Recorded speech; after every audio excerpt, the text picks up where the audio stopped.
You guys can read these as fast as I can. And better. Can you all see them okay, or do I need to blow it up a little bit more? You could blow it up a little more for me. That's great. So we're not quite there for number 2.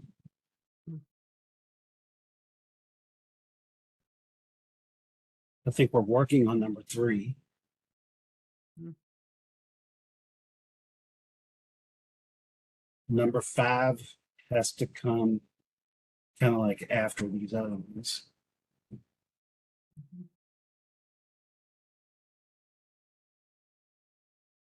That's down the road, number 6.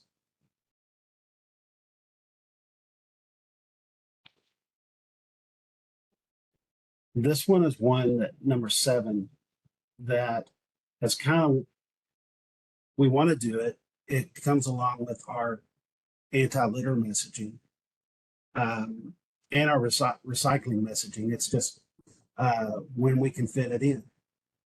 But we are already in the process of doing some of that. Who would you have as the target audience for that one? It depends upon what it is.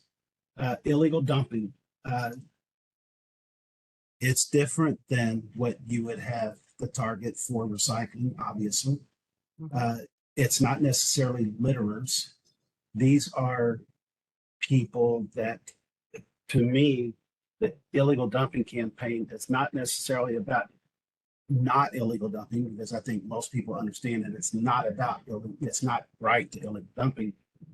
It's more about doing it right. What services are there to help you not illegally dump? And an example of that would be the going from a 3-time-a-year junk pickup in the urban services district to a weekly collection by appointment in the urban services district. Now citizens there have pickup of garbage, recycling every other week, yard waste, and junk pickup weekly. There isn't a need to have something sit on your property waiting for 4 months and taking the risk of a code violation or taking the risk of your landlord getting upset with you. Now you've got a way to get rid of it. So it's more, illegal dumping education can be more about services wherever you're at and how to dispose of things right and cheaper. So that could be everybody, but then part of it can also be what's going to happen if you get caught. And we already do that, because every time that we catch somebody and tow their vehicle, we try to put it on social media, which we've gotten how many this year so far, Karen? 32, I think you said. 32, but I think we've gotten a couple since then. Oh yeah, maybe. I think we got 5 last week. So there's people are still out there dumping, still keep catching them. So that's going to be a little bit different, but there's also will be understanding the importance of solid waste management, responsibility, and sure. Yeah, I mean, it says it. The literati thing is a more of a trying to get some kind of an education campaign through literati to be used in schools.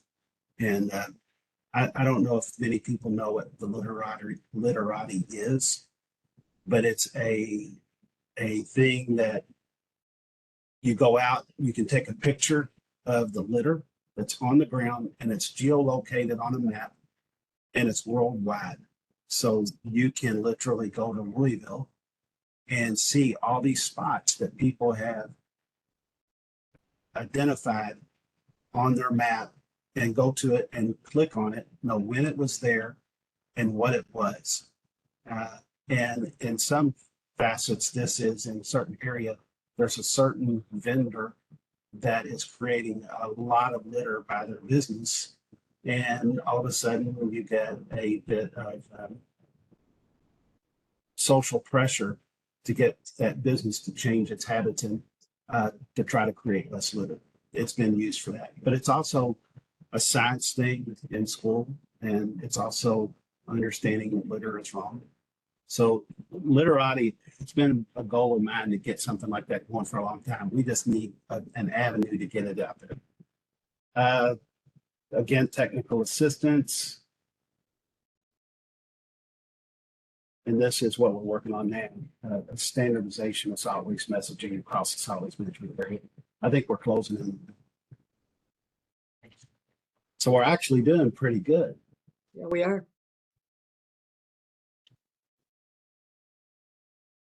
And a side update is that we've hired one of our part-time Recycle Right program. Well, the title is Solid Waste Education Specialist. But it's for our Recycle Right program, which is the Oops Tag program that we piloted a few years ago or a couple of years ago. We're finally to that point of having that be a year-round program. And we have one person hired and two more hopefully will accept the job. So so that's exciting too, because I mean, I think that fits into some of those education goals, but you know, that's going to be giving direct feedback at the cart, you know, and we've started conversations, which I think will be good in some of our other work that we're trying to do, where we talk to all the private haulers. I'm hoping to be able to have this district staff that's doing this Oops Tag program do private hauler routes too, maybe like a home rule city or some kind of contracted area that they have, and be able to partner and do that.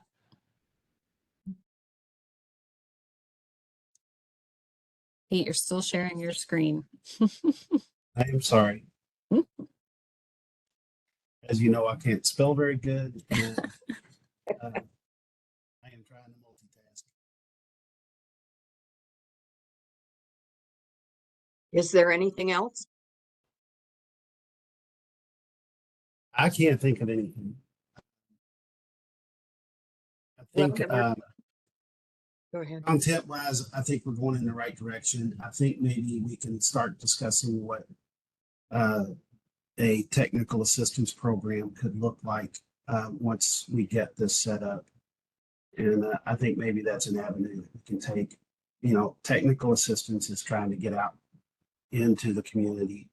And that could also include trying to get the community to come to a recycling center, but it's also going to a business that does not have a recycling program and working with them to become new recyclers, which is, I think, something that we can really benefit from. New recyclers is great. That's it. I'll be going to a location, gosh, I think on Thursday.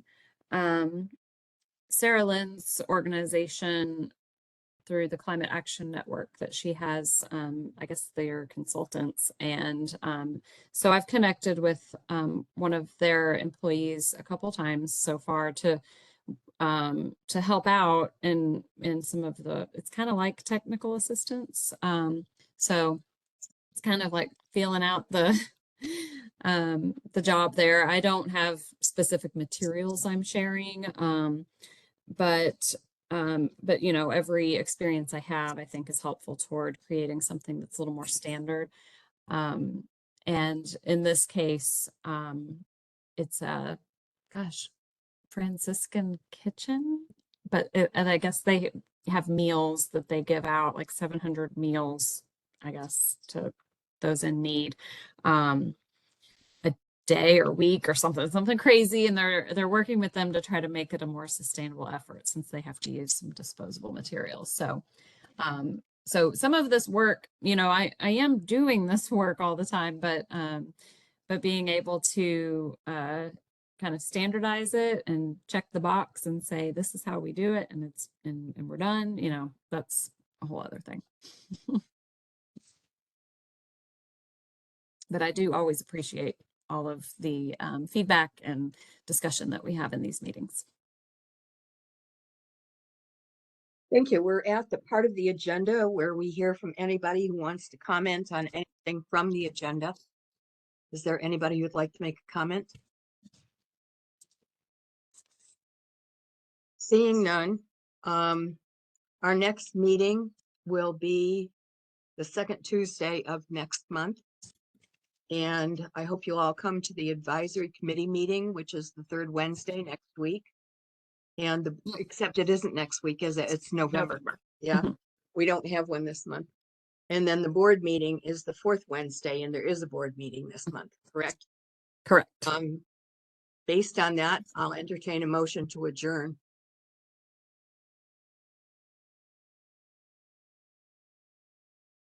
No motion to adjourn. I'll make a motion. Okay, thank you. And it looks like Greg and Marie both seconded. Okay, thank you very much. All those in favor? Raise your hand. The meeting's adjourned. Thank you. Thank you all.